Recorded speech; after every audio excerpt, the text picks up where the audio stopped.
Kevin Sayer, DexCom shares are down about 20% so far this year, but you've had a nice snapback since mid-February. But before we talk about the stock, why don't you tell me a little bit more about your glucose monitoring systems? Thank you, Greg. We make a continuous glucose monitoring system for people to intensively manage their diabetes. Our system reads glucose levels every 5 minutes automatically and transmits that value from a glucose sensor that's just embedded under your skin from a transmitter directly right now to a phone. So a patient with type 1 diabetes, I'm sure you've seen somebody stick their fingers. Instead of sticking their fingers all day long, they get a reading every 5 minutes from this system. In addition to the readings, there's valuable alerts and alarms that can alert a patient if they're in danger territory, if their glucose is too high or too low.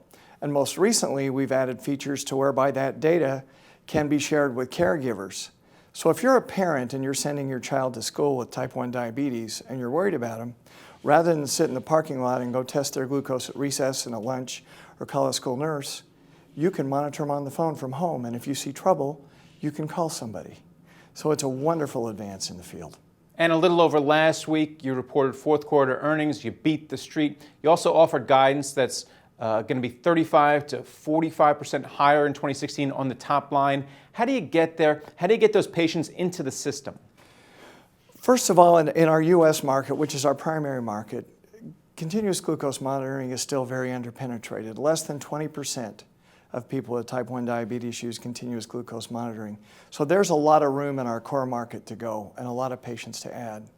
On top of that, people who have type 2 diabetes who are intensive insulin users, means they take more than 3 shots a day, that market is very applicable to continuous glucose monitoring as well. So there's a lot of room for growth in the U.S., and we're very much increasing awareness and improving reimbursement and making it easier for people to get it.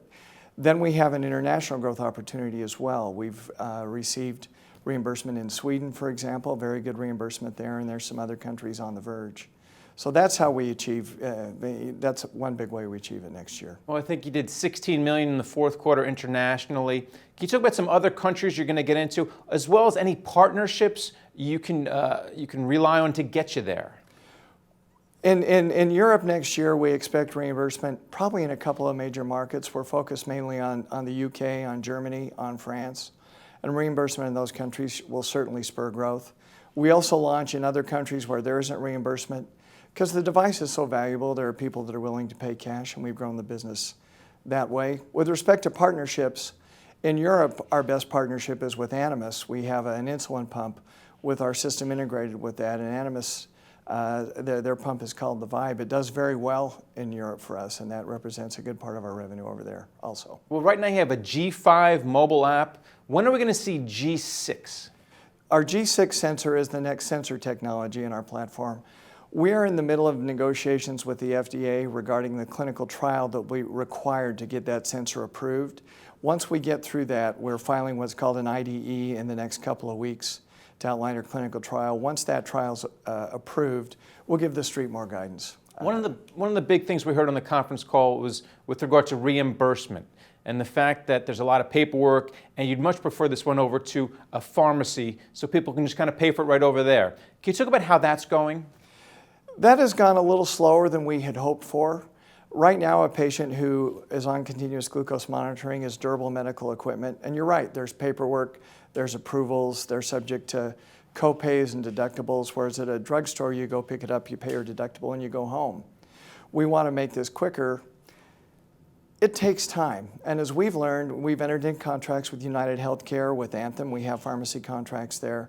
But implementation of those contracts takes a little more time than we'd anticipated. So we are investing commercially in our strategic channel team this year to try and move more of our business to that channel. That will be easier for our patients and easier on our company, on our system.